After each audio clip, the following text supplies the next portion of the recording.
We are learning more about President Trump's proposed budget for the coming year. The proposed budget reportedly calls for a sharp increase in defense spending, tens of billions in reductions to the EPA and State Department, but does not call for any cuts to Social Security or Medicare.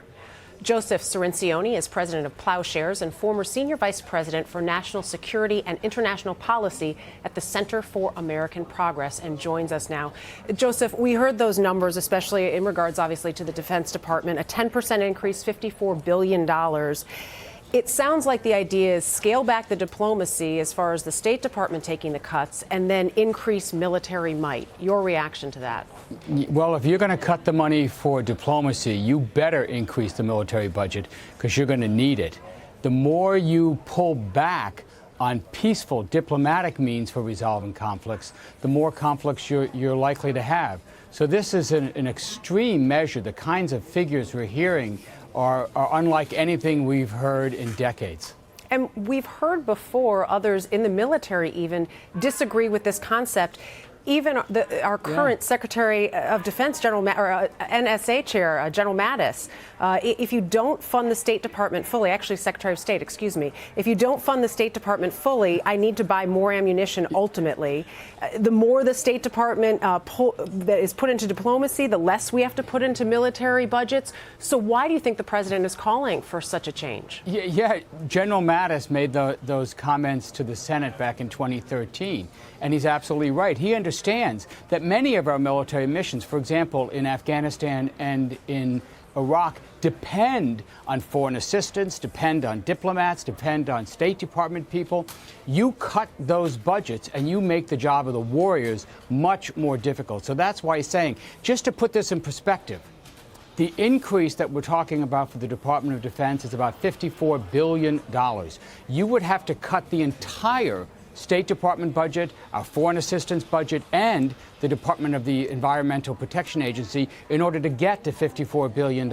You'd have to eliminate those departments just to pay for the increase for the Department of Defense. That is penny wise and pound foolish. We've heard these are just the top line proposals right now. How do you expect Congress to react to this, both on the Republican and Democratic side?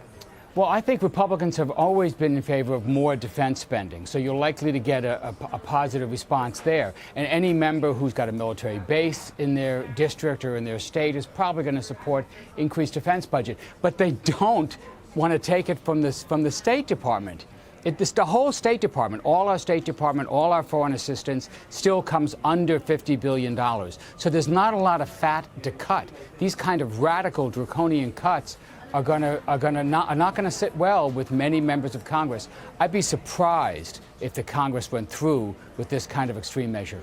You know, there's another interesting quote that I saw. It was from the former chair of the Joint Chiefs, General Dempsey, said he was asked about the most important defense issue for our security. What would that be? And he said it was the economy. And obviously the economy goes far beyond military spending. How do those two things mix then?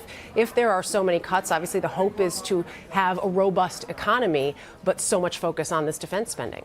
Well, remember, this wouldn't be a cut in government spending. You'd just be cutting some government departments and shifting it over to the military, so you're not going to get any stimulus there.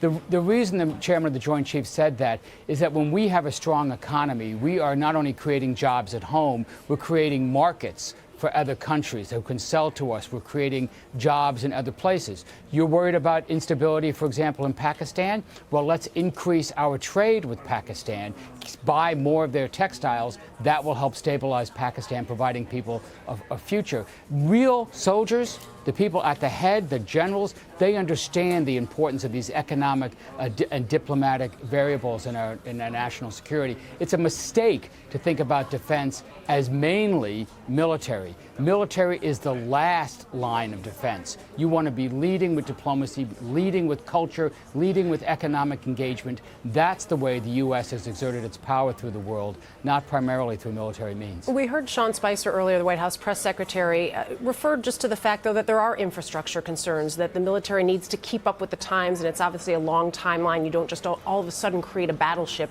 overnight. Is that accurate, that there is this need, though, for additional spending?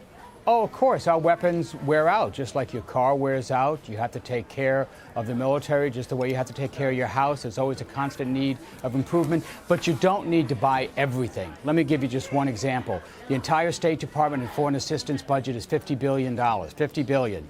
One weapon system that is now under consideration, a brand new generation of long-range nuclear missiles, our ICBMs, that alone costs $100 billion. Do you really need to buy every single one of them? Do you need to buy them all at once? Those are kinds of sensible adjustments the Department of Defense could make while taking care of the troops, taking care of the weapons we really need. You could save money by getting rid of these obsolete weapons from the past. Last month, we reported on the so-called mass exodus at the State Department after President Trump took office.